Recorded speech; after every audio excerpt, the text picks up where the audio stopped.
All right, you guys. So now that we've kind of gone through a few weeks of Markov chains and then looking at the Markov decision processes, or at least the basics of them, we'll be coming back to them later. What we're going to do is move on to uncertain environments. All right. And this is a really cool topic. We're going to spend a couple weeks talking about Bayesian inference, which is kind of like the thing I really am obsessed with these days. And then what we'll do is that we'll move on to hidden Markov models. And the rest of the semester we'll be doing various applications where we combine decision processes, Markov chains, and these um, these Bayesian inference in various ways. All right, where we add uncertainty into things and we combine them in kind of cool ways. So you'll see a lot of really neat applications throughout the rest of the semester. And we might also touch a little bit on multi-population genetic algorithms, just because that's something that you'll probably run into some next year anyway. So we'll do a little bit on them and show you how to use some useful code that I've written in the past for it. All right, so to talk about uncertainty, the first thing that we're going to talk about is probability and how you actually interpret it. So to start with, I got this little coin here of it's one of these dollar coins with Grover Cleveland on the front.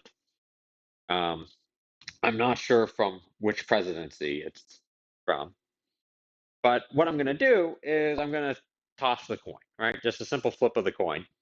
And I believe that most anyone would agree that it's a 50-50 chance of heads or tails. Now, what does it mean to say there's a 50-50 chance of coming up heads or tails? Lots of times people will fall back onto definitions like, well, it's the likelihood that it comes up heads, right? Or something like that, right? Which is kind of a circular definition there, or a recursive definition in this class, I guess we should call it. But in general, typically people will end up saying something along the lines of, if you toss it in the air, if you flip it a million times or a bunch of times, uh, on average, half the flips will come up heads. And that is the typical frequentist definition. All right, and that's a perfectly valid definition. But now we're all comfortable with that definition, and now I flip the coin and I don't look and I put my foot over it. I didn't see what it was. And now I ask you, what's the probability it's heads or tails? And this is when usually people start diverging. There's usually two groups. Some people say it's still 50-50. And some people say, is there really a probability on this? I mean, it's either 100% chance heads or it's 100% chance tails. No longer 50-50, right? And there's this divergence where people aren't quite sure what to talk about with it. And that's something that happens in the field too. And anyone who does statistics or probability, there's that same break where people aren't quite sure.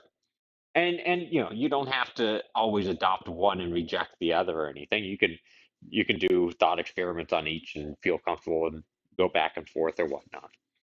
But in general, the frequentists say that in this case, it either is 100% heads or it's 0% heads, right? It's not a random value anymore. Once I flipped it, it just became an unknown value.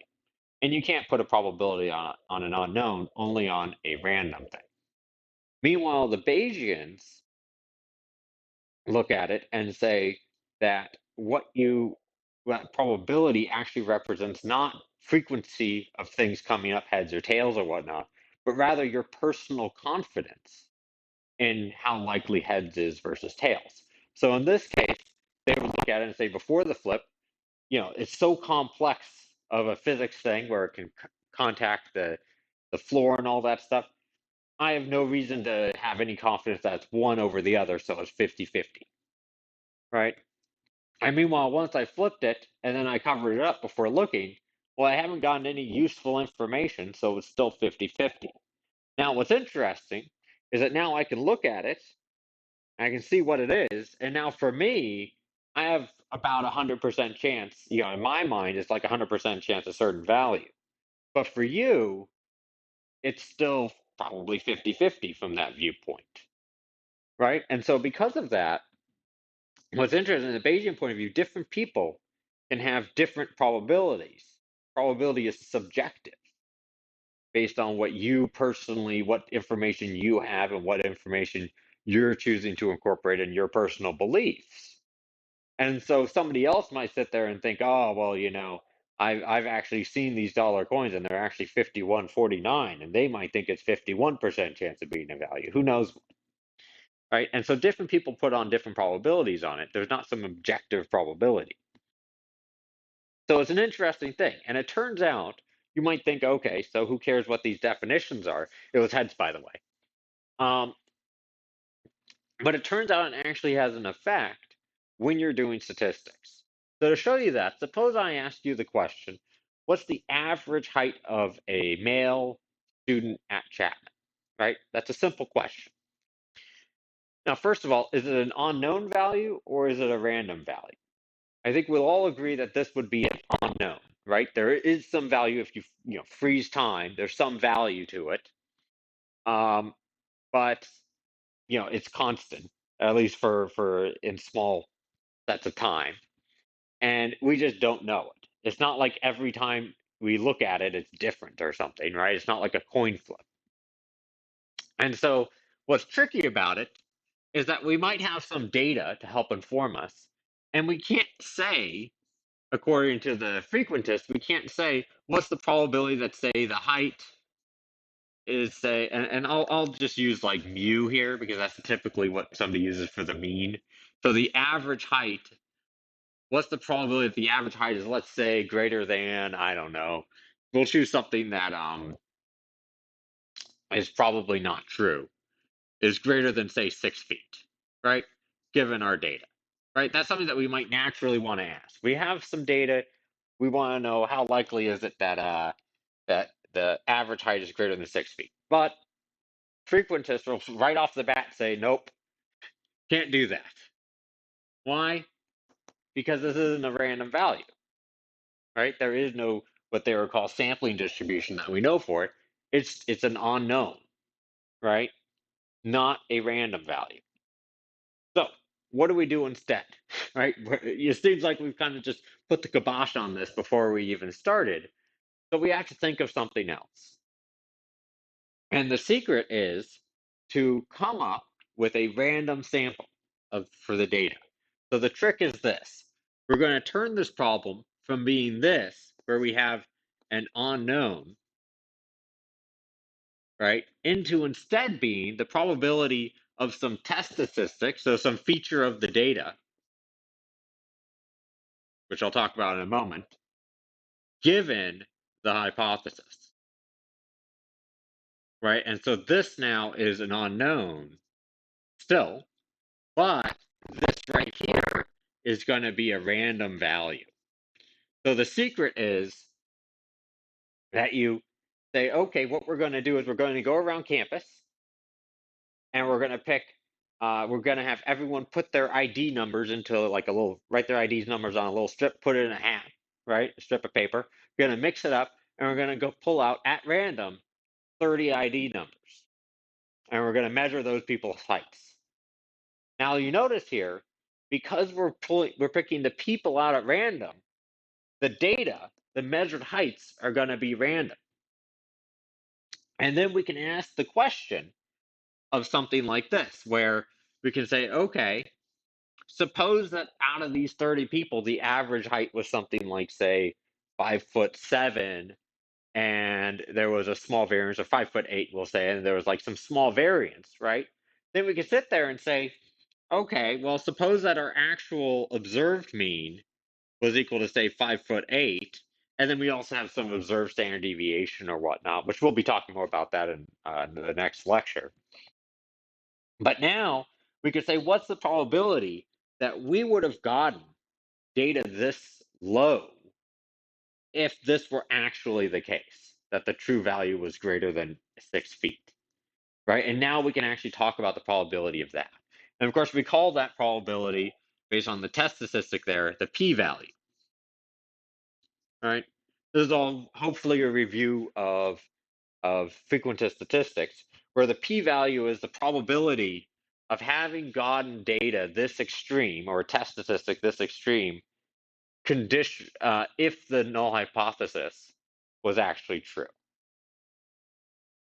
And then traditionally we say that if the probability we had gotten data this extreme was very low, say like below 5% or something, then we reject the null hypothesis. That's what we tend to do, all right, in frequentist statistics. Now, what about the definition of a confidence interval? That's an interesting question. Because suppose that we measured that. A lot of times what we do is we might build a 95% confidence interval where it might be like, okay, the mu is, equals, let's say, let's see here. Let's say it would be something like 5'6" and 5'10", for example, right? And now what does that mean? Now it turns out you have to be really careful with your definitions here, because what a lot of people want to say when they look at this is say, aha, there's a 95% chance that the true value is between 5'6" and 5'10". But immediately you know that's not correct definitions. Not a correct definition. Why? Because it's saying that there's a probability that the true mean is actually between these two values. But we can't talk about that because the true value is an unknown. It's either inside of it or it's outside of it. There is no probability of it being inside this range. We can't put a probability on it, right? And so it turns out that you can do a few things on how you can define it. First of all, you can say before you've calculated or taken the sample, right? You can say, okay, if I follow the process of building a 95% confidence interval, then when I collect the sample and I construct it, there's a 95% chance that that will end up containing the true value. And that's because before you've collected it or anything, this is like before you flip the coin, right? Once you collected the sample and built the confidence interval, you've now flipped the coin. The true value is either in it or not. It's either 100% or 0, not a 95 anymore, right? And so you have to be a little bit careful on how you define it. You can also say that if you were to sample and construct confidence intervals many, many times, 95% of them on average will contain the true value, right? But for this specific one, who knows? That's just an unknown, not a random value. All right, so that's kind of the basics of frequentist statistics. Now, what does Bayesian statistics do? Well, the Bayesian statistics says, well, look, we can put a probability on unknown. So we can ask the question, what's the probability that the average height is greater than 6 feet, conditional on our data? And we can just evaluate this, right? This is perfectly fine mathematically for us. And so the question in Bayesian inference is, how do we actually calculate this? Now, it's very nice if you're used to frequentist statistics. It has some really nice features to it in that by the end of it, you can sit there and say, oh, yeah, there is a 95% chance that true values between these two within this range. You can say things like, and of course, that's conditional on your model and stuff, which is rarely accurate or never really accurate except in kind of simulations.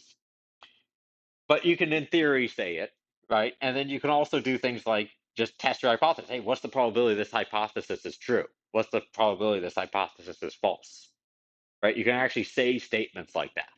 Now, of course, there's a lot of caveats to it, and if you're actually interested in a lot of those caveats, you can take my other class where I talk, the Bayesian statistics class, where I pretty much focus on entirely what are the limits of models, what can you actually reliably say about them, what do you have to be really careful about when you say stuff. In this class, I'm going to be kind of really loose with it all, and because it's not going to come too much for our usages in this class. We're just going to focus on a few kind of narrow cases. So anyway, now what I want to do is go into an example of actually resolving this and actually applying the principles of Bayesian inference to get at an unknown value. So in here, it's a little bag. I have 4 poker chips in it, all right? And the poker chips are either red or blue. I actually don't know how many are in there, but I don't know how many of each color are in there. All I can tell you is that there are a total of 4 chips. All right. So what are the possibilities? There's either going to be all 4 being red chips. You could have one of them be blue and 3 be red. And then you could have 2 blue, 2 red, or 3 blue, 1 red, or 4 blue, and no reds, right? These are the 5 possibilities. Agreed? Now, before we go on, we'll talk about this in a few more minutes again, but I'm not, what I actually did was I set out 5 stacks of them, one of each of these, right? One stack with 4 blue, one stack with 4 red, and so forth. And I actually just mixed them up with my eyes shut. And I put one in the bag and I mixed up the rest. So that way, when I opened my eyes, unless I actually sat down and counted, I wouldn't be able to tell which one went in. So I don't know which one is in it, and each one actually has equal likelihood of being in it. So we would say ahead of time they're all equally likely. I also want to stress, by the way, that in this problem, in this specific case, pretty much even I think even the frequentist would probably solve this in a similar approach. But as we get to other ones, they wouldn't. And the reason why is because in this case, they actually know how this was constructed, that each one's equally likely. One of the typical complaints about that frequentist statisticians level on Bayesian is that usually you don't know how likely each one of these are ahead of time. But as we'll see, it doesn't really matter. I mean, Bayesians don't really care. So anyway, well, they do, but to a limit, to an extent only. All right, but anyway, let's get to the point here. What I'm going to do is I'm going to draw one out of here.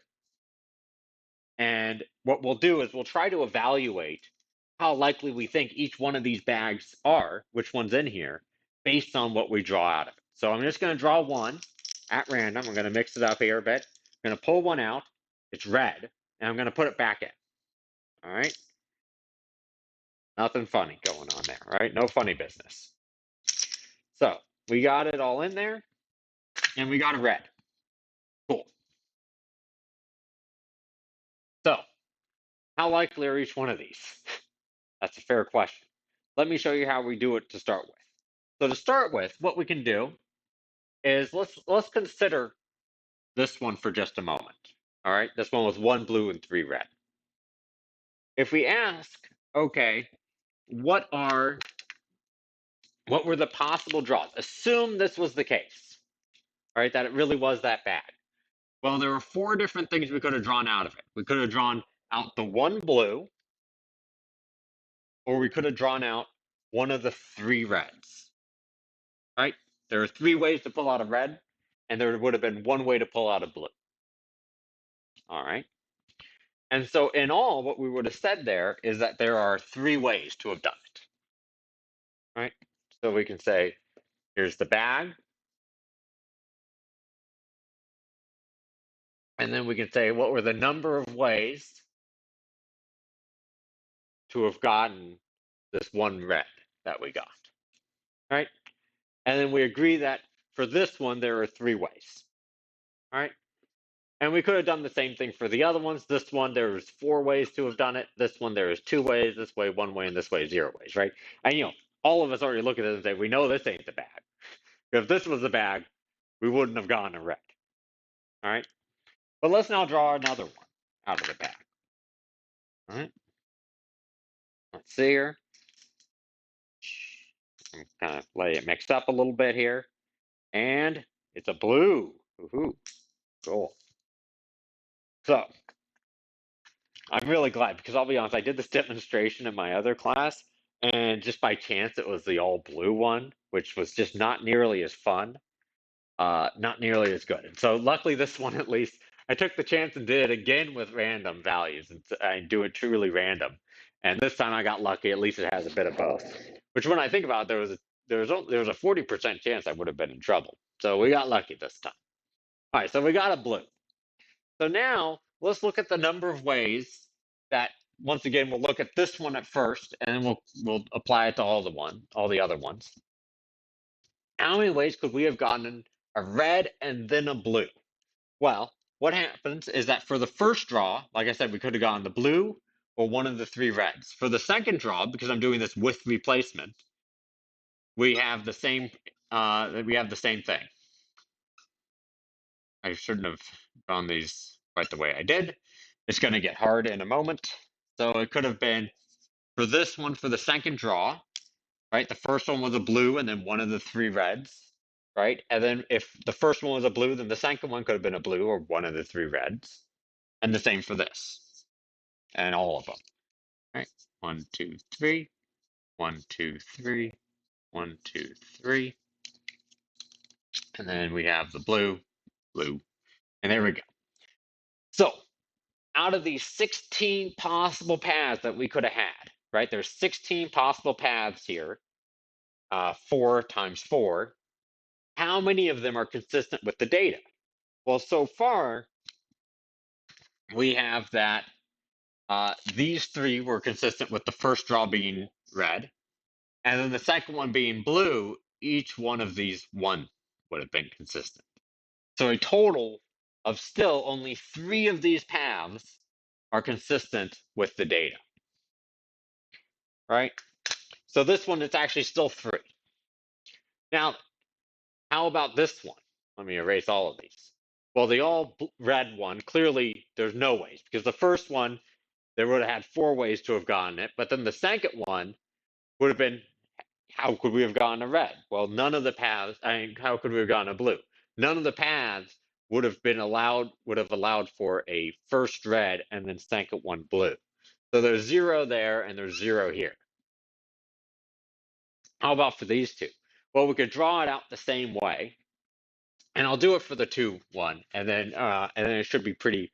I'm gonna just assume that you guys can do pattern matching to figure out what's going on, right? Red, red. Maybe you already have if you know your combinatorics a little bit. You should be fine with this. 1, 2, 3, 4. 1, 2, 3, 4. 1, 2, 3, 4. 1, 2, 3, 4. And then we have blue, blue, blue, blue, blue, blue, blue, blue. Right. Red, red, red, red, red, red, red. All right. So how many of these are consistent with the data? Well, the first one was a red. So out of the 16, once again, you have 1 and 2. And then for each one of these, 2 of these are consistent with that second blue. So in all, out of the 16 possible paths, 4 of them were valid. Right? And then if we go down here for the 3 and 3, we will see that the 3 and 1, since it's symmetric, you'll see at the first time there was only 1 possibility, but the second time there was 3. So it looked like a brown and then three browns coming out. So that one will also be 3. All right. Now, and I know what you're thinking, which is, okay, great job, you're counting the ways. What does it tell me about the probability? Well, we're almost there. All right. I'm going to draw one more, and we're going to do it, and then hopefully I'll also be able to explain a little bit about the math in this, because the math is pretty straightforward. But let's see what we get with this last one here. We get, you want to take bets on the colors? Let's see here. It is a red. All righty. So let's draw this on these and go fast, and then hopefully you'll be able to see exactly what the pattern is. So, yep, we got to do one more set here. Let's do it. So we get one more set of 4 on each one of these. How I'm going to fit all this, I don't know. 1, 2, 3, 4. 1, 2, 3, 4. And how many are there? You should be able to figure this out, because each one of these 4, each had 4, which gave us 16. 4 times 4. Each one of these are going to have 4 more, so that should get us 16 times 4, 64.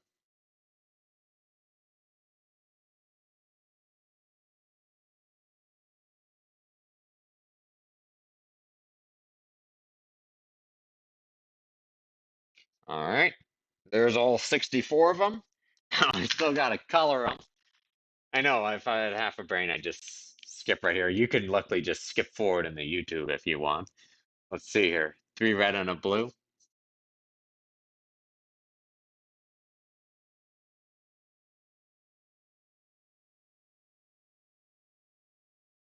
I'm just starting to do dots.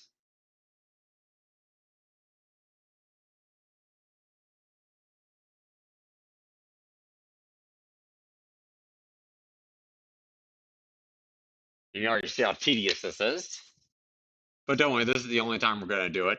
And come next lecture, you're going to wish we were doing this because instead, I'll be doing a bunch of integrals on the board.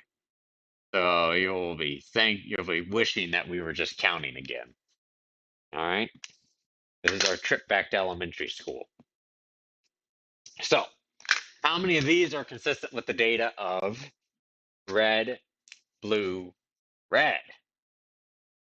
Well, so I'll just say this right off the bat. Already, you know all of these are inconsistent because they got the first one wrong, right? And all of these are inconsistent because they got the second one wrong. So we had the red, blue, and then a red again. So we'll see that 3 of these are valid. And then what? These 3 are valid because it goes red, blue, red, and then red, blue, red. So in all, there were a total of 1, 2, 3, 4, 6, 7, 8, 9 that are consistent with the data. Cool. All right.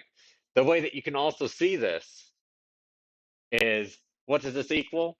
This is 3 times 1 times 3, right? Because there were 3, because the first one was red and 3 of them were red.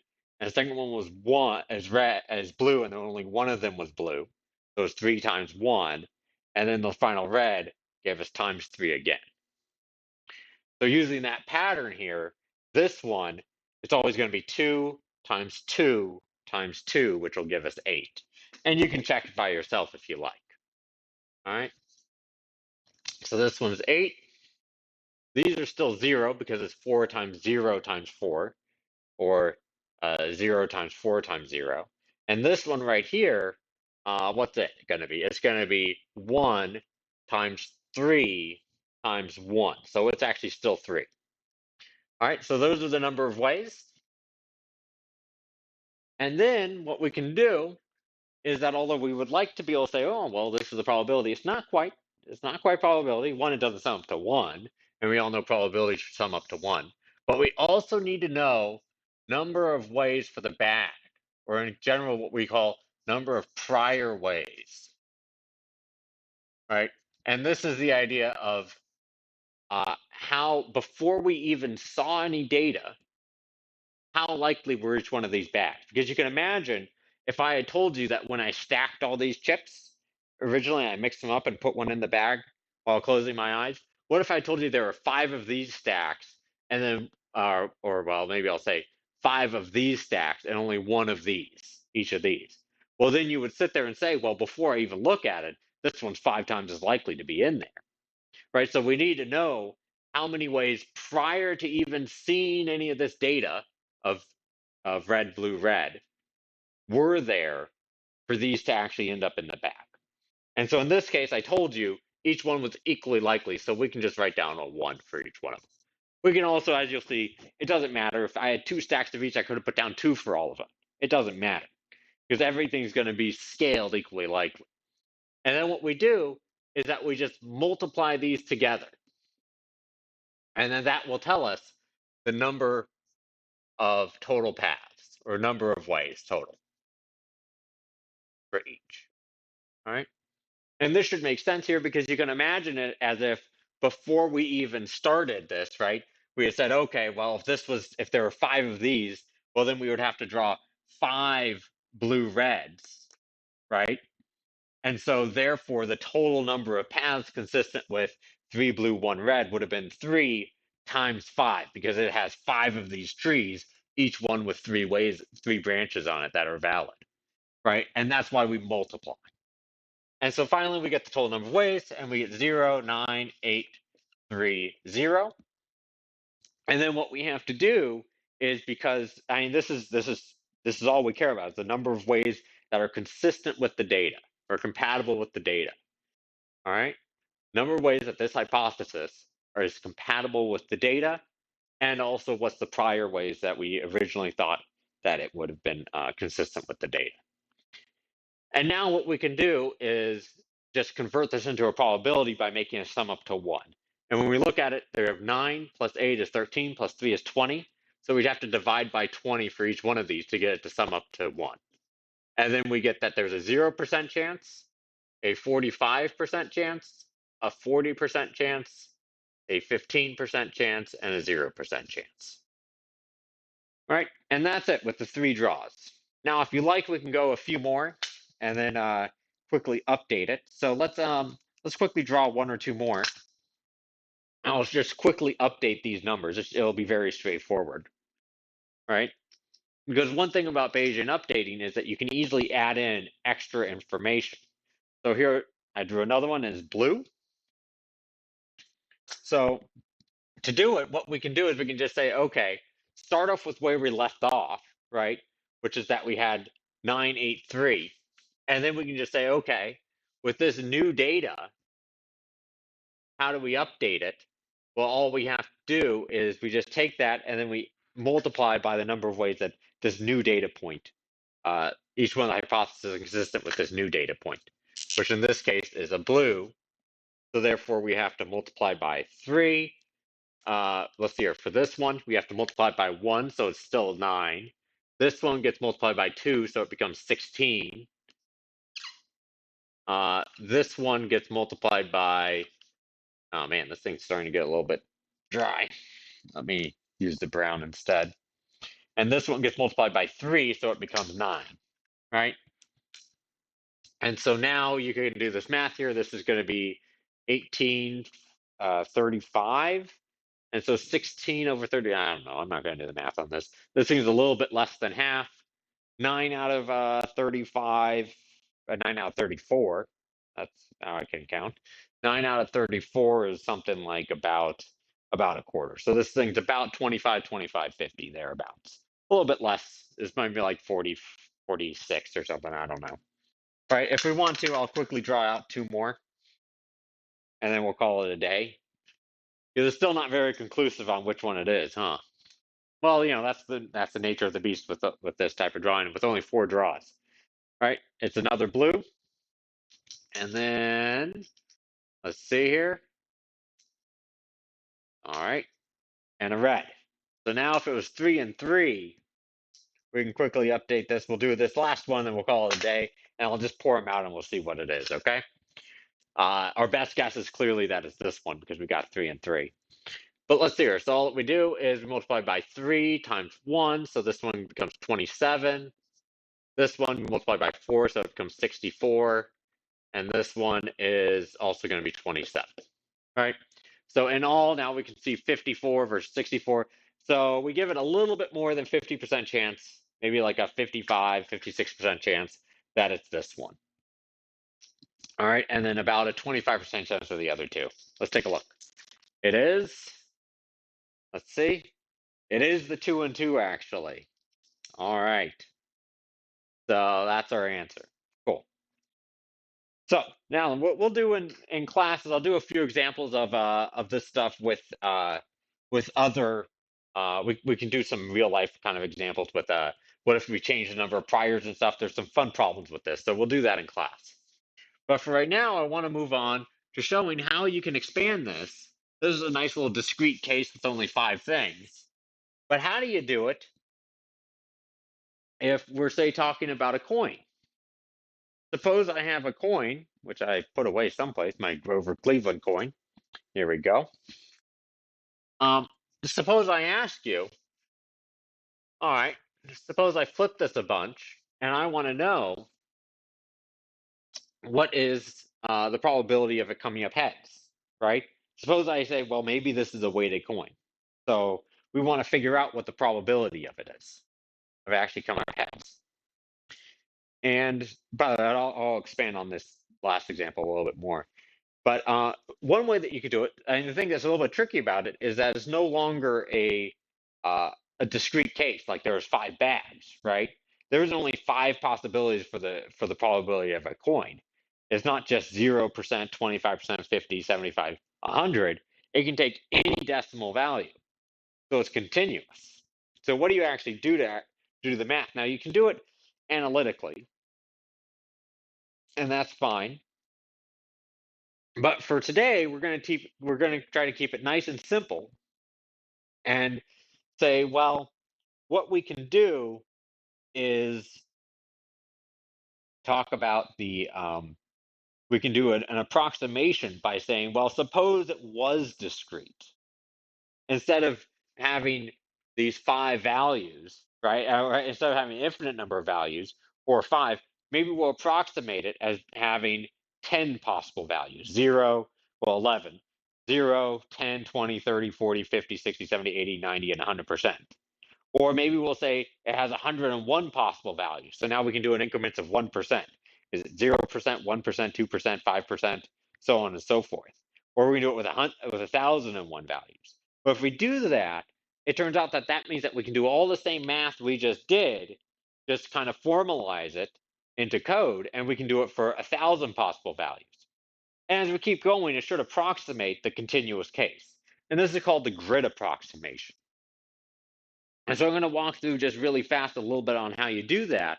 And we'll actually start talking a little bit about probability here, which will be nice. All right. So suppose I threw the coin 3 times, let's say, and it came up with 2 heads, and 1 tails. Right? 3 throws. And now I want to ask, and now I'm asking you, okay, what's the probability of it and of being all these different values, right? So for right now, I'm gonna stick with what I was just doing with the just with 5 possibilities, and you'll see that this should match pretty darn closely to what we had just done with the book bag and poker chips, except that now the context of it is just a little bit different because it's number of heads and tails, and it's a coin. But this time when we do it, I'm going to speed up the math a little bit, but importantly, I'm going to start actually formalizing the math a little bit to show us our final equation on what we're going to end up with, and then show you how this equation relates to what we said we were going to do at the very beginning, and show you why it is that counting these ways is actually doing the Bayesian approach. All right? So, first of all, one thing that you notice a little bit different when I say 2 heads and a tails, I don't mean in that specific order. I'm just saying I've thrown it 3 times, 2 of them were heads. And we'll have to deal with that little bit of a quirk in just a minute. All right. But what we can do is we can say, okay, the things that are consistent with it, and I'm going to use theta here, just because traditionally in Bayesian statistics, you use theta is the common variable for whatever set of parameters you want to work with. So oftentimes it's a vector of parameters, and you just say theta.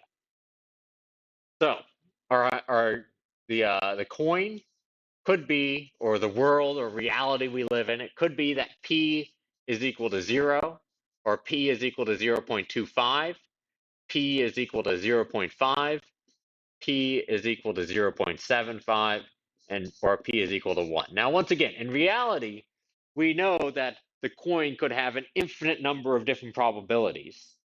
But for right now, we're just going to keep it nice and simple and look at only the 5 here, right? And we're going to see, once we figure out the math for this, we'll go back into the computer and bump it up to 1,000 or 1,000,000, and we'll see what it tells us, all right?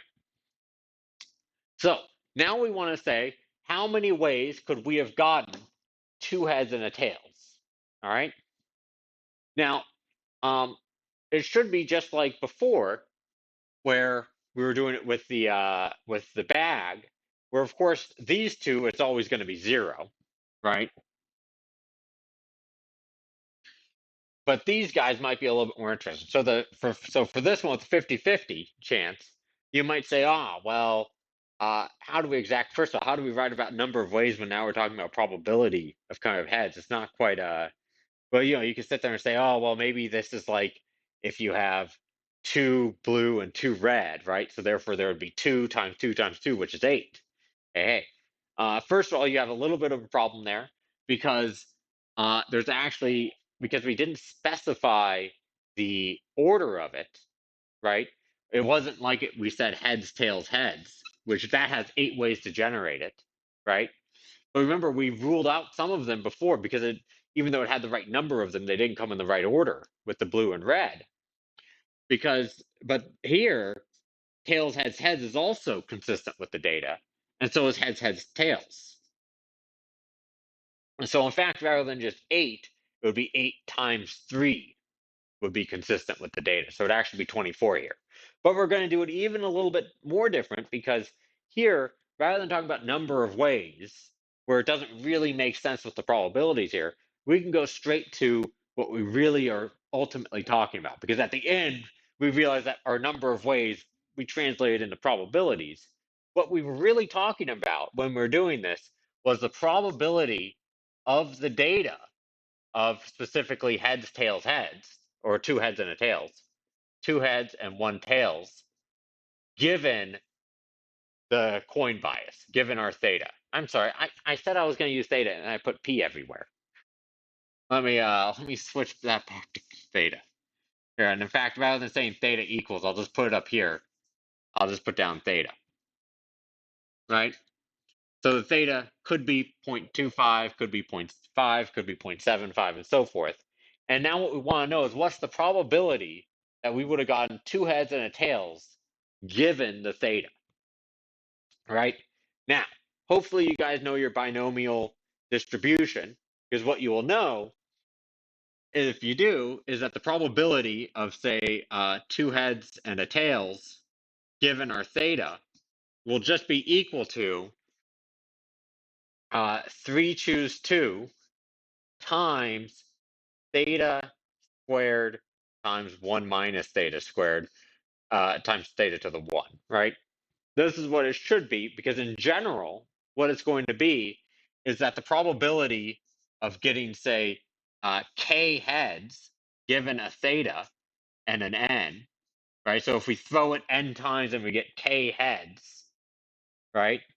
Then what happens is that this is going to give us, we have n choose k, which is right here. This is the number of ways you can orient or order the k heads out of the n tosses, which hopefully you guys know that derivation for n choose k. Maybe I'll quickly derive it. It only takes a couple minutes. And then what we can say is that each one of those heads, this is just the multiplication we were doing, right? Each head happens with probability theta. So in this case, this would be like if we were thinking about back a number of ways, right? There's a number of ways to get ahead. So in this case, it would be 1 out of the 4. So it would just be 1, for example. So we do 1 times 1 for the two heads. And then for this one, it is 0.75, which is the equivalent of 3 in our book bag and poker chip. So it'd be 1 times 1 times 3, right? We have to multiply the 1 for each time we got the red, for example, in the book bag and poker chip, or the blue. And then we had to multiply by the 3 every time we got the other color, because there are 3 of the red and 1 of the blue, for example. So for every blue, we multiplied by 1. Every red, we multiplied by 3.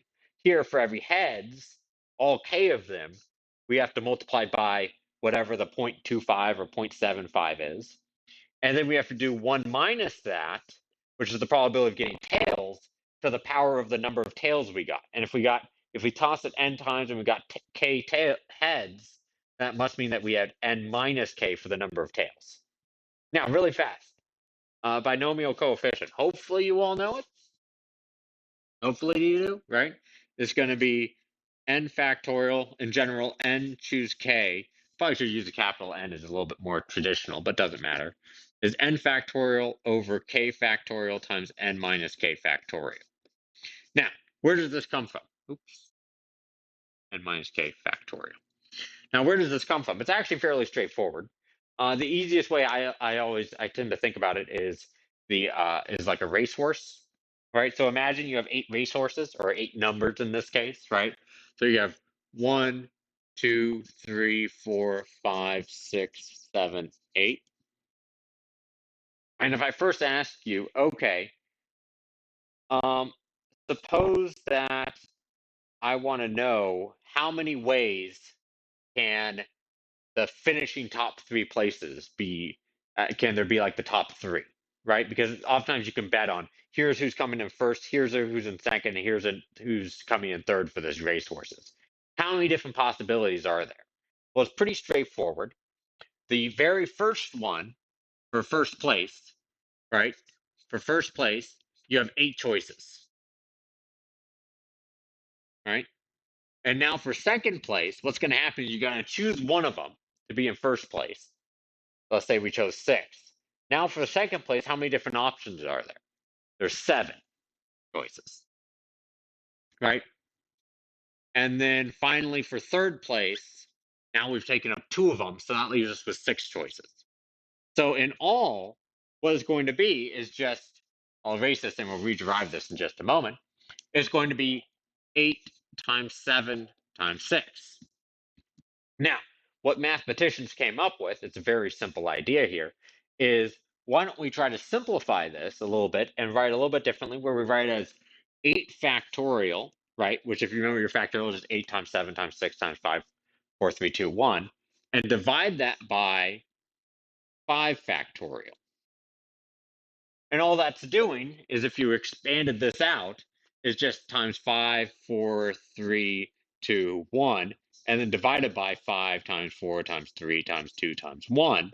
And you'll see that all these cancel and you're left with their 8, 7, 6. So it's a compact way to write it as just 8 factorial over 5 factorial. And in general, in this case, this is how many ways can we choose the top 3 out of 8, right? So here, if we want to choose the top 3 ways, and order matters here, right? You'll notice that this 5 here is just 8 minus 3 factorial, right? And so that's where the 8 is, and there's the 5 and the 3, right? We chose 3, we put the 8 on top, and we put 8 minus 3 underneath. Now I tell you, order doesn't matter. All I care about is choose 3 of these to be on the podium, right? I don't care the order of them. Well, now what we got to do is we got to say, well, unfortunately, we counted these too many times, right? Because we counted the let's just suppose that for one of them it was 1, 4, 8. Well, before, when order mattered, we counted 1, 4, 8. We counted 1, 8, 4. We counted 4, 1, 8. We counted 4, 8, 1. And then we also counted 8, 1, 4 and 8, 4, 1. We counted all 6 of those. So we accidentally had, if we now say that order doesn't matter, these 6 possibilities we had turns into just 1 possibility. So unfortunately, we had counted it too many times, right? If we say order doesn't matter. Right? If we say all these are all the same to us, we're just betting who's in the top 3, and we don't care about order. What we have to do is we have to divide out the number of ways we could have oriented these 3. And of course, we know the number of ways that you can order 3 things is just 3 factorial. It's the same thing as this, right? Now, if you have 3 things, tell me how many ways you can order it. Well, you have 3 choices for first place, 2 choices for second, 1 choice for third. So because of that, you have to divide by this 3 factorial if order doesn't matter. All right, order doesn't matter.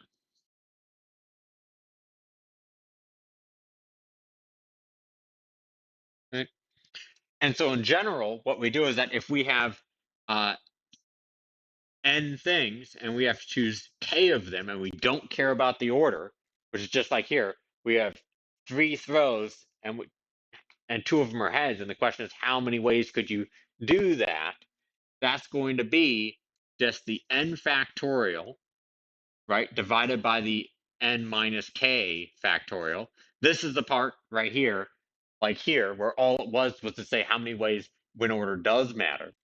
And then we have to divide by the k factorial there, the 3 factorial, to get rid of it. And there's your binomial coefficient.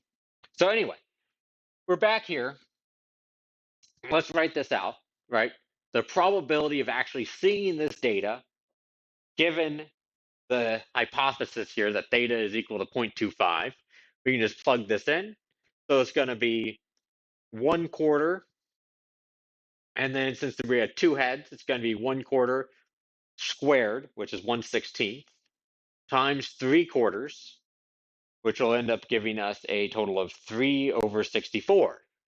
Not a surprise. And then we have to multiply that by 3. Right, so it's going to be 3 times 3 over 64, which, by the way, that 64 should remind you, this is like with the paths, since luckily these are all in fourths. It's the equivalent of the book bag and poker where we had 4 of them.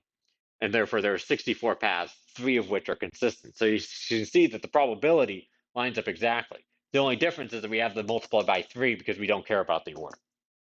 All right, so now if we do it for the 1/2, we're going to get 1/2 squared, which is 1/4 times 1/2. That gives us 1/8. 3 times 1/8, right? We can write down 3 times 1/8, or more consistently with everything else, we could say 8 out of 64, which is the same thing as 1/8, right? Just keep the denominator the same here, just for convenience. And finally, right here, with the 0.75, that's 3/4, so we get 3/4 squared is 9/4, times 1/4, that's going to be, 9/16 times 1/4, which is going to be 9/64. So we have 9/64. And then finally, with the 1 here, we're going to get 1 times 1 times 0 times 3, so it's just going to be 3 times 0, right? So there we go. And then what we're going to do, now notice right off the bat, by the way, before, these are all probabilities, it's true, but this does not sum up to 1, all right? That's because it doesn't have to, all right?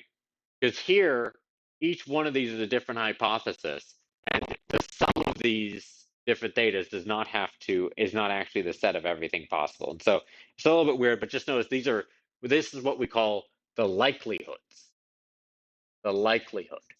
So this is the likelihood is always written as the probability of the data given the hypothesis. How likely is this data given our hypothesis? All right. And then we have right here the probability of the theta. How likely was this theta before we even started tossing the coin? Now, for you and me looking at a coin, if I just got it from the bank or something, you'd say, okay, this 0.5, I have like a 99.99% chance of that one, I'm pretty sure, right? And it's pretty unlikely to be one of these. Maybe there's a 1 in a million chance that I somehow got a double-headed or double-tailed coin, misprint or something. But for the sake of argument here, let's just suppose that they're all equally likely. It's not a really good assumption, right? But in this case, we can say like 1/5, 1/5, 1/5. We can do all of this with 1/5. We can also do them all with 1/8. We can do them all with 1. We can do them all with 100. It doesn't matter what we choose here, as long as they're all equal. Because the reason why is that now once we multiply these together, we have what I claim is going to be, well, just the multiplication of them, right? We get 0, and then this thing, we have the 3/5 out in front for each one of these things, times 3/64, 3/5 times 8/64, 3/5 times 9/64, and then 3/5, 3/5 times 0, right? And then what we have to do is, I said we have to normalize it, right, before we get the probability. And I claim to you that once we have some unnormalized thing, and then now we normalize it, and luckily what we can see is that all the 64ths come out too, and really at the end of the day we have that sum, which is 20, and then we have to divide by the sum of all these. And once you divide by the sum, you'll see that all these cancel out, these 3/5 and 64ths, and all you're going to end up with is 3/20ths, 8/20ths, and 9/20ths. All right, and I'm going to claim that this is the probability of the theta given our 2 heads and 1 tails. All right, that's my claim. All right, and by the way, I should have mentioned this thing right here, because it's the probability before we see any data, this is called the prior. All right, so my bold claim here is that once we normalize, this is the probability. Just like we had claimed with the book bag and poker chip that those were the probabilities just when you count the number of ways, here I'm going to tell you that the rules of probability dictate that it really does have to be the case. All right, and now how do we know this? Well, the way you know it is by the rules of probability. All right, and specifically conditional probability. So in general, the joint probability of 2 events, A and B, right? So this is like saying, okay, the probability that, let's think on a quick example here. The probability that I throw a coin and, I toss a coin, it comes up heads, and I roll a die and it comes up 4, right? I mean, it's not a very exciting example, right? But you'll bear with me with it. Is going to be equal to the probability of A given B times the probability of B. This is just like the basic definition of conditional probability. Actually, technically, the basic definition of conditional probability at least according to a lot of the textbooks, and the basic axiom of probability is like this. Comma B, probability of B is equal to probability of A given B, right? And the way you read this is, I think we've already talked about this in the past some. This is A given B. So assuming B has already occurred, what's the probability of A? So now in this case, something like something kind of silly. If I've tossed the coin and it came out heads, what's the probability that when I roll it, I come up with a 4? When it's like, well, it's still just, this information doesn't really help me at all, right? And so one of the key things is that if this B doesn't provide you any information for A, then it doesn't matter, right? Knowing it doesn't change the probability, right? If you know I throw a heads for the coin, that doesn't change my likelihood of getting a 4 when I roll a die. And then right here, what's this? This is independent events, the probability, right? If two events are independent, then the probability of both happening is just the probability of each happening by themselves, right? And that's because the conditional probability conditioning on it doesn't provide any extra information. But lots of times in reality, this extra information does help give us the probability. So for example, let's suppose I ask you on a given day, what's the probability it's raining? Well, according to our Markov chains, I think it was like 1/6 in our model, right? But I tell you, what's the probability it's, and in the long run, it was 1/6 on average. But I ask you, what's the probability that it's raining, given that yesterday it was raining? And now that's useful information. Now it's 50-50, right? I believe that's what the model said. And versus if I said, okay, suppose what's the probability it's raining today if it was sunny yesterday? And our model has said, oh, there's only a 10% chance of that. All right. So that's where the conditional can really matter. They aren't independent events. Now, what's interesting about this is that, of course, the probability of A happening and B happening is the same thing as the probability of B happening and A happening, right? Both A and B happening, right? What's the probability that it was raining today and yesterday versus what's the probability it was raining yesterday and today, right? We can change the order. It means the exact same thing. So you can clearly see that we can also write this as probability of B given A times probability of A, right? So it turns out these two things are always equal, right? And we can use this, right? So because we know that these two things are equal, we can set them equal and actually solve for something. And what we're going to see is that in general, let me write it up here, because these two things are equal just by definition, right? We can say the probability of A given B times probability of B equals probability of B given A times probability of B, probability of A, right? And this thing's starting to go light on me, so let me switch to a darker pen again. Gotta start tossing these things.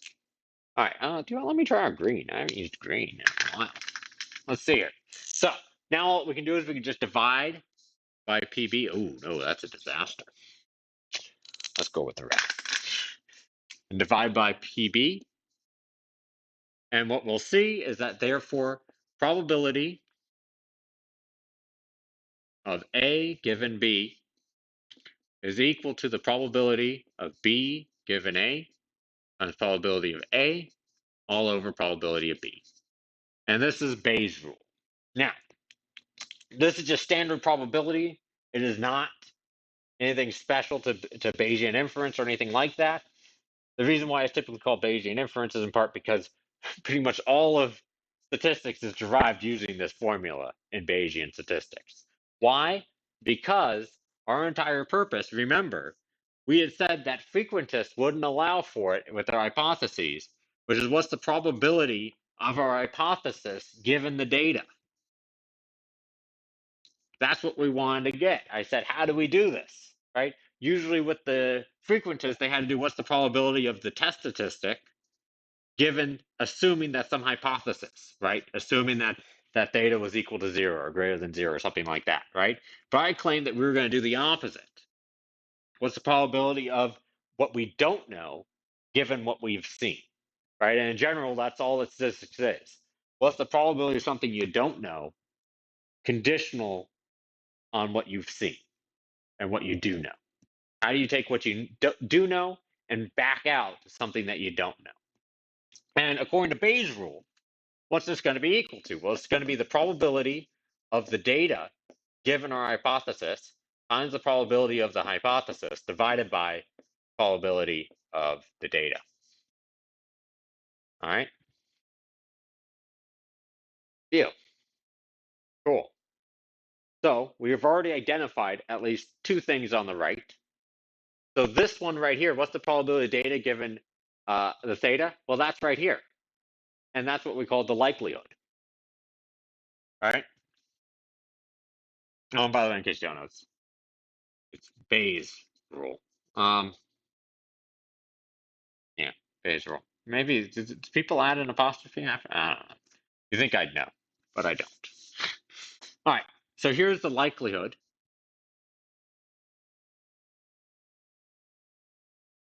This I said was the prior, which is what we believed the probability of the theta was before we even saw anything. And this right here, this little guy, is a bit of a pain. It's technically called the prior predictive, is the technical term for it. So it's supposed to be before you see any of the data, what did you think the probability of this data was, right? So it's a prior predictive of the data. And in general, though, in practice, we tend to want to ignore it because it's hard to calculate. But in practice, all it was all the way over here. It was the normalization. It was the divide by 20 here, right? Where after we summed everything up here, right, we had to divide by the total, so that way it summed up to 1. Because you'll see down here, there's no theta in here. And so because of that, it's not actually, this is supposed to be a function of data, and of theta, and we already know the data. And so this turns out just being the normalizing constant in most cases. And so because of that, people tend to just ignore it and say, this is the thing that we include to make it so that way everything sums up to 1. Otherwise, things don't sum up to 1. But that's all we were doing, right? So right here, this last step here was where we divided by the probability of data. And we did that just by summing up and normalizing. And then my claim, therefore, was that this should equal the probability of theta given our data. And here it is. Bayes' rule tells us, indeed it is. All right. So let's go on to the computer. For the last part of today, all I'm going to do is go on the computer and do this. First, implement this exactly with the heads and tails. And then what we'll do is we will add in, make it so that way the grid can be more fine. So that way we can do it for, say, like 1,000 for our approximation. Probably in a couple days, next week, I'll actually go through and derive the solution for the continuous case analytically. All right. So let's go onto the computer and do this. All right. Wow, I'm already an hour in. Brutal. Sorry, you guys. Oh well, I'll try to be done with this. This will probably be another 15 minutes. All right. And that's about it. So let's try to do this. So we can import, and I'm doing this all, by the way, directly in Colab this time rather than in my own editor, because I'm going to be making some plots. And usually the plots, I don't really like when it comes up as a separate window and stuff. And also, this Windows machine, I'm not even sure how well it comes up with Windows, with graphics and stuff. So I'm not even going to risk it. NumPy as NP. So we got to import NumPy for this because we're going to be dealing with a whole grid and vector of data. So we're definitely going to be needing that. And we're also going to definitely be needing matplotlib for making our plots. All right, so we'll run that. And now what we're going to do is we first define our grid size, which first we're going to start with 5, right? We're just going to consider 5 values of our theta. Oh, and I'm, let me make sure I'm actually focused on me. Yes, okay, good. All right. All right, so now we have grid size of 5. And what we want to do is we say, okay, number of throws was 3. And then the number of heads was equal to 2. And then also the number of tails, we should just say that's going to be equal to n throws minus n heads, right? That's a simple enough set of equations. So now what we need to do is we need to come up with, first of all, our list of thetas that we're going to consider. And we only have 5 here. And we can use the function linspace, which if we look at it, it has a start, a stop, and then a number. And what it will do is automatically make it be equally spaced. So we're going to say start equals 0, stop equals 1, and number is equal to grid size. And just to prove it to you, if we run this, let's print out theta, the thetas, and sure enough, it's 0, 0.25, 0.5, 0.75, and 1. Right? Now, one thing you want to be careful about, something that's always a little bit unintuitive at first, if this was 100, what would it give us? Messiness. No, it's not that 1% you think, and that's because, remember, if you count from 1 to 100, there's 100 numbers, but we're starting at 0, so we actually need 101 if we're going to do it in 1%. Just don't forget that. All right. So anyway, it obviously doesn't matter ultimately when you're looking at a graph of it, but if you want the numbers to be nice and even, you oftentimes have to add a little 1 on there. So anyway, so we got our thetas, just our 5 here. And now what we need to do is calculate our likelihoods. All right. So the probability of having seen this data conditional on the hypothesis. And there's a few ways we could do it. We could write it out manually where we say thetas times n heads times 1 minus thetas to the power of n tails, right? And that'll work largely okay. Now, we still have to include the binomial coefficient there, which doesn't ultimately matter because we know it's going to get canceled out at the end anyway. But here's just the likelihood where this is the 3/64ths, 8/64ths, so that's going to be 1/8, and then the 9/64ths right there. We can just quickly confirm 9/64. Sure enough, is that, right? Just as we expect. So we could do it that way. And you notice that, in case you weren't already familiar with this NumPy, hopefully you were, it can act on all of it at once. But we can actually do one step better, and I believe we can import scipy.stats as stats. And I think we can just plug directly into the stat dot binomial. Oh, I need to actually run this to get my nice lovely little auto dot PMF. We can just get the distribution, the binomial distribution here. And what you have to pass in is first, I believe it's the number of K. Oh boy, it doesn't have an example here. Oh, well, we'll manage. I think you say something like K is equal to the number of heads. N is equal to the number of throws. And then finally, so this is the number and then the K. And then finally, we need to know the probability of coming up heads. And that's where we pass in grid size. And I believe this will actually work. Let's take a look. So if we run likelihoods down here, hopefully it'll get the same thing, but of course times 3 on everything. Oh no, that's a disaster. That didn't work at all, did it? Let me quickly Google it. All right, that's when you scipy, and then we have binom. Oh Lord, that was not good, was it? Let's take a look. So this is the binomial. This is where they're plotting it. Where is it here? We have, oh, I guess, so X and P, that looks good. I think I must not be calling the right variables is all. Let me see here. Let me click directly on this one, take a look.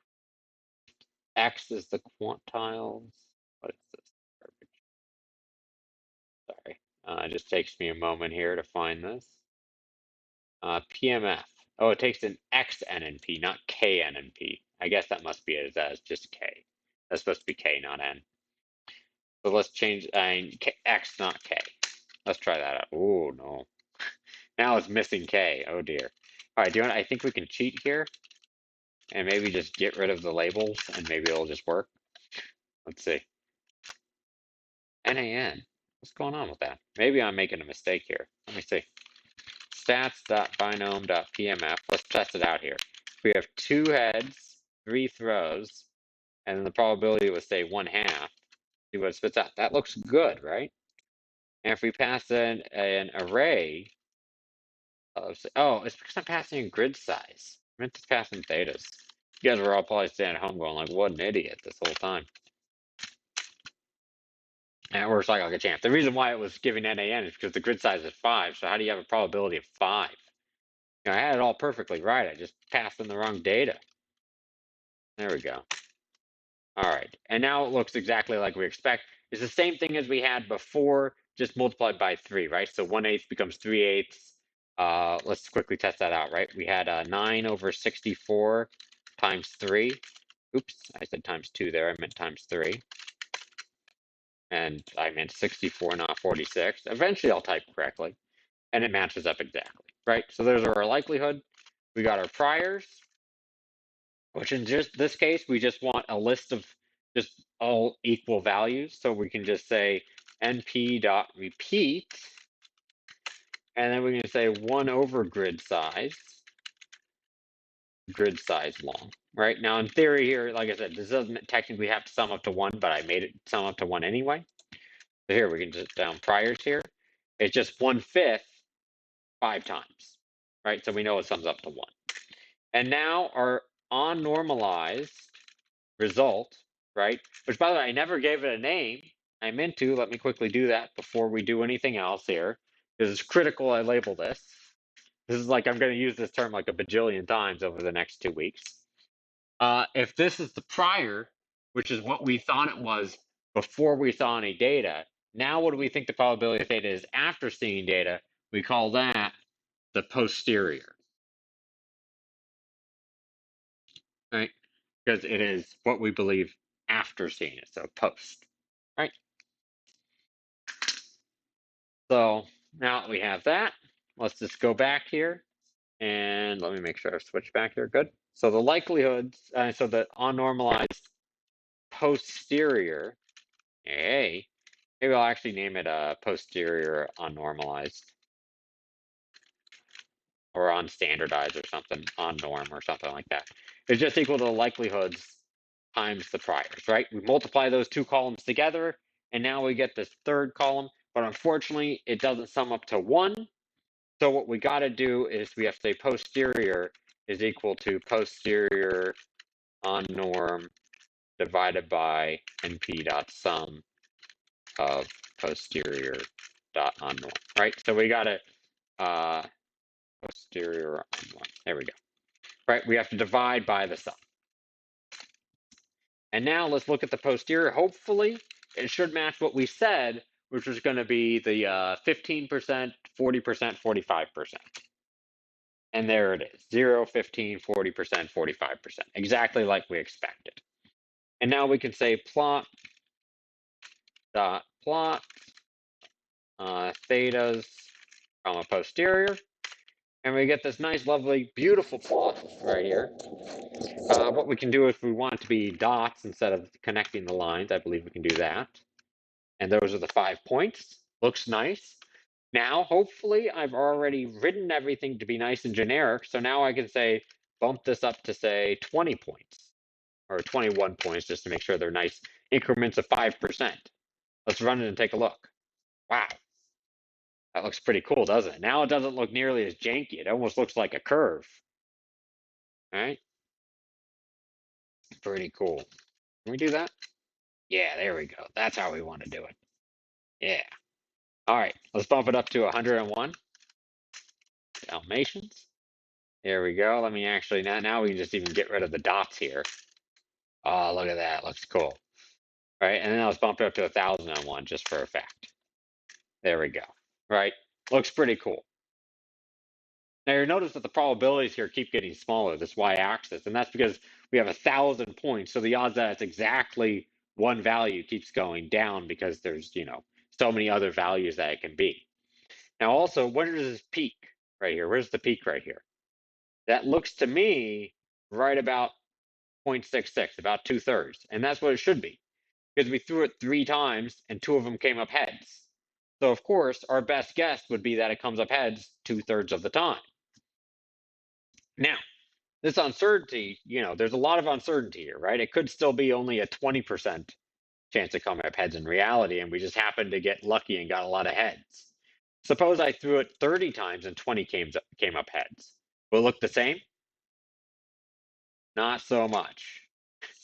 Now you can see it's much more narrow. Why? Because now with all this extra data, right, how likely is it that this is really 20% chance of coming up heads, and we just so happen to get 20 out of the 30 to be heads? It becomes very unlikely, because unfortunately that does not really explain the data very well, right? The probability of getting 20 heads out of 30 throws, given that it was actually a 20% chance of coming up heads, is incredibly small, right? And so that ends up going down. While with only 2 out of 3, yeah, it's unlikely, but it can still happen, right? It's not that rare. But with 20 out of 30, that's really hard to believe. And so we see it starting to plummet down on those values. And so as we start throwing more and more throws, we get more and more precise as to our estimate. So now we'd say we're almost certain it's between, say, 0.6 and 0.7 with 300 throws and 200 coming up heads. What if none had come up heads? Let's look at that one. What if we threw it 3 times and none came up heads? What would that look like?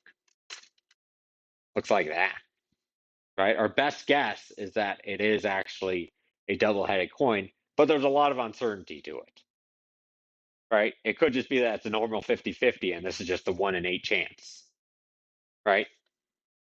Now, so that's cool. That's seeing it how the likelihood plays in with our throws, right? And how it's changing things around. Now, what about the prior?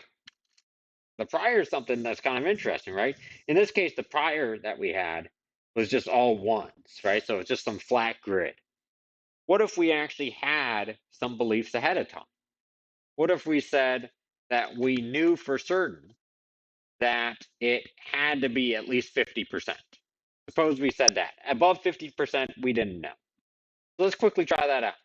How do we do that? So before we saw any data, we knew that it was going to have to be that anything below 50% was 0 and everything above it was just 1. What we can do is we can just say theta's greater than 0.5. I believe that's all we need. Because here, let me quickly do this with like 11 and show you. First of all, it does work, spoiler, but let's see here. So we have theta's, and then if we say greater than 0.5, it's going to compare each one of them to 0.5, and maybe I should say greater than or equal to 0.5, right? And now it's going to say those are all false and the rest are true.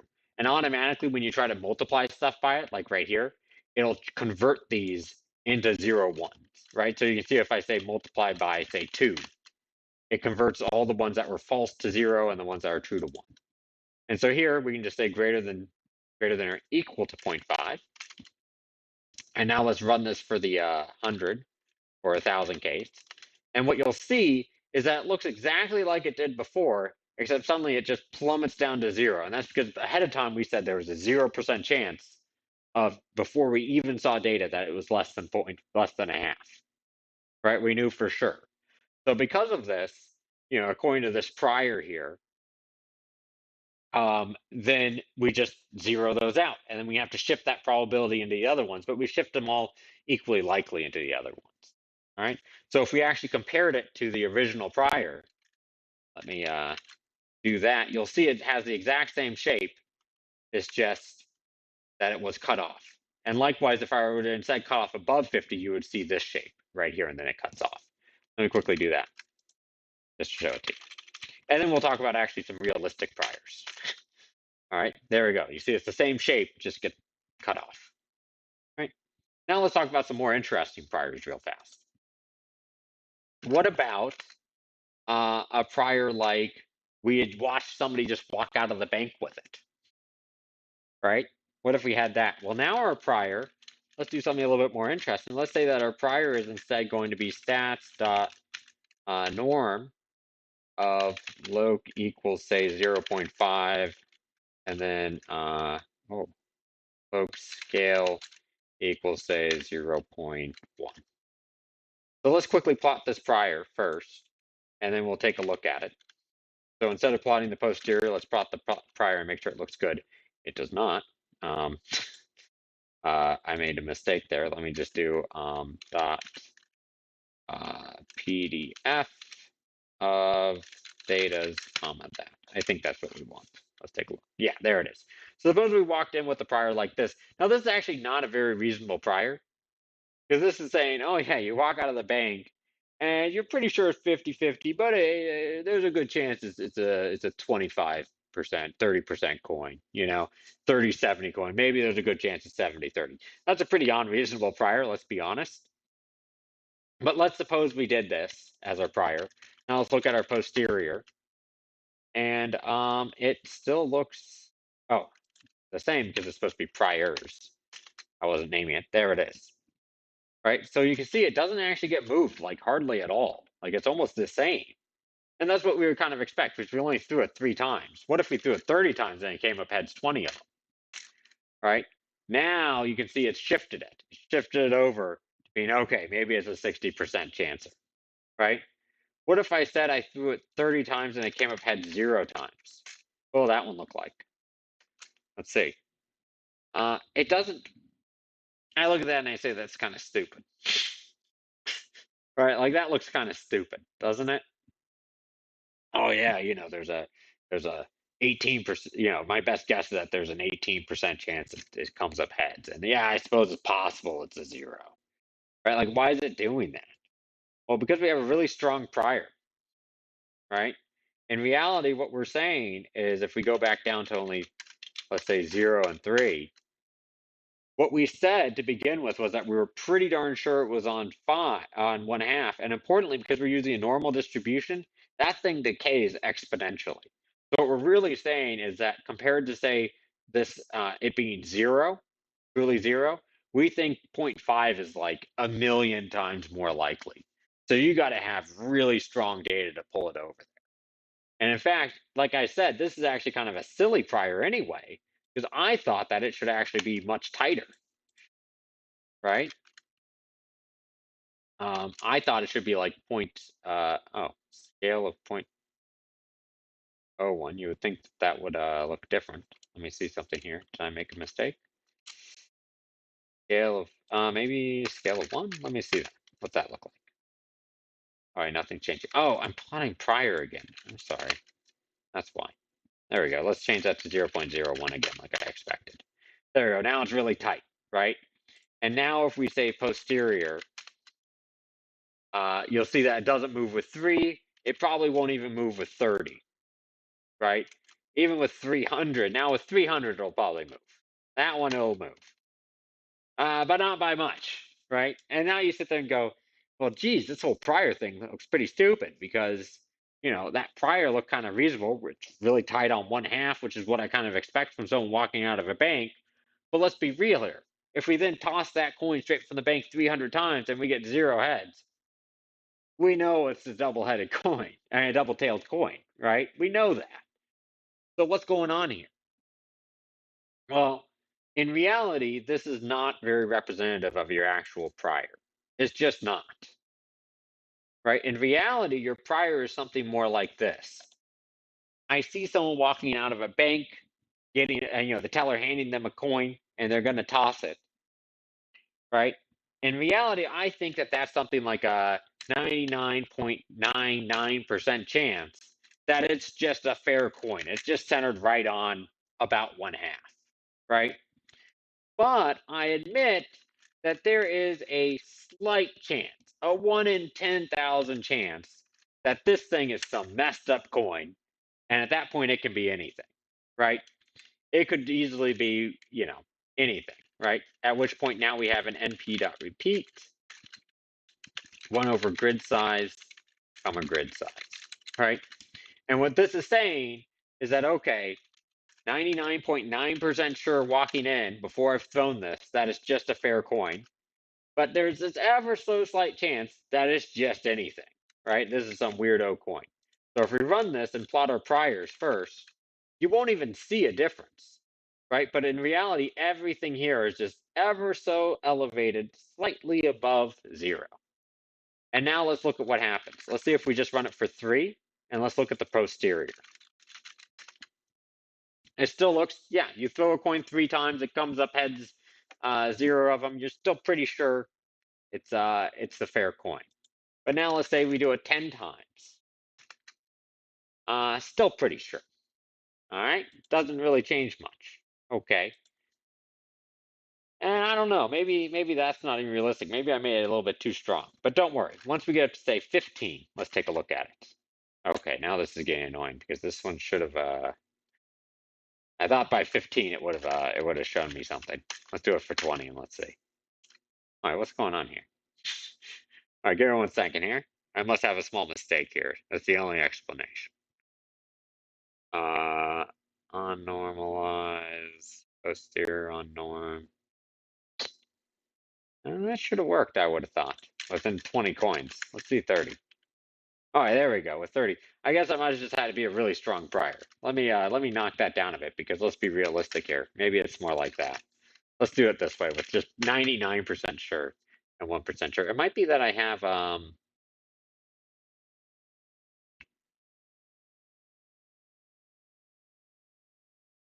I think it must be because this is a PDF. That's the problem.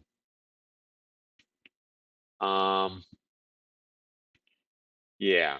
Let me quickly fix this. Let me start it off with prior. I know what the problem is. It's just very simple, which is that originally I was thinking about it. This PDF doesn't sum up to 1. If I actually do sum of priors, np.sum of priors, you'll see it sums up to like 1,000, this thing. And that's because it's made for a continuous value where if you integrate it as true, but not if it's a sum. And so really fast, let's do this where we say priors equals np priors divided by np.sum of priors, right? And now what we can do is priors is equal to 0.99. Let's call this norm prior. I know this is getting a little bit technical for something that's just kind of stupid example here, but we'll say the priors is equal to 0.999 times the norm priors plus 0.001 times our np.repeat 1 over grid size. This one does definitely sum up to 1 grid size. All right. So now all I've done is I've shifted so that way this thing sums up to 1. So that way, because before when it didn't sum up to 1, in reality, I wasn't just doing 99.99 versus 0.01%. It was actually something like an extra factor of 1,000 on this. So it was actually like it would be the equivalent of doing 999 and 000. That's where I had accidentally because I was comparing them on 2 different scales. So now that I put them fair again, let's do this one more time. With 5 throws, we're still not convinced of anything. With 10 throws, we still probably aren't convinced. But like I was saying, I think by 15, we're start questioning things, right? And even here, I think probably this is probably a little bit too strong of a prior. Maybe it's 1 in 1,000. Because personally, if I saw a coin come out of the bank and see them throw it 15 times and come up tails every time, I would already be questioning it. I think a little bit more, maybe more than just like this 5% that he's putting into it here. So let's up this a little bit. Now with 15, okay. Now it's like, okay, I don't know which one it is. It's either there's a 50% chance now after 15 throws of tails that it's still in the normal there, right? Center around 0.5, and it's just a normal coin if we've had really bad luck. What is 2 to the 15th, by the way? 1 over 2 to the 15th. That is, well, let's just do it this way. It's 1 in 32,000 that we would have gotten that. A little bit iffy, right? A little bit iffy. Gonna start questioning that one, right? And so you can see why it is that according to the Bayesian inference, we start questioning it, right? We said, okay, yeah, we're pretty sure it's normal. It's just a normal coin, but there's a chance it's something else. And that chance is starting to look pretty good after 15 tails in a row. And by the time we get 20 tails in a row, we know, okay, this thing's just a double-tailed coin, right? Maybe there's this ever so slight chance here. And this is what you get with the Bayesian inference. It works. It matches exactly with our intuition, and it lets us put in information from our experience, our subjective priors, right? Now, in practice, like I said, when we're actually doing normal statistics in Bayesian inference, we tend to use just some very typically like weak regularizing priors is what they're called. And they're essentially just things to say, okay, let's be a little bit conservative with our conclusions and not draw any hasty conclusions. And when you do that, I'm not going to prove it in this class, I'll prove it in my other class. It can actually lead to far superior results than the standard frequentist statistics. And in fact, that's why if you go into data mining, they use what are called ridge and lasso regressions, which are exactly equivalent to putting extra priors on some of your parameters that help kind of keep you being conservative and not overfitting your data, which you do with standard approaches. So anyway, I'll leave it here. You can play around with this, try out different priors, take a look at how they affect your conclusions, try out different heads and throws. It's pretty fun to do. You can see, like I said, with this little mixture distribution, you get some pretty cool things like this, which I think is something that you probably haven't seen in statistics classes before, where you really do have two different theories you can see, and essentially based on the data, it's deciding which theory do I think is right between the two. And it's actually weighing them according to what you thought, how much weight you had on them before going in to your experiment or collecting data. I think it's pretty cool stuff. So play around with this. We'll do some examples in class, including one of something I made up involving Uber and self-driving cars and stuff. It should be a lot of fun. I think we're going to enjoy it. All right, see you then.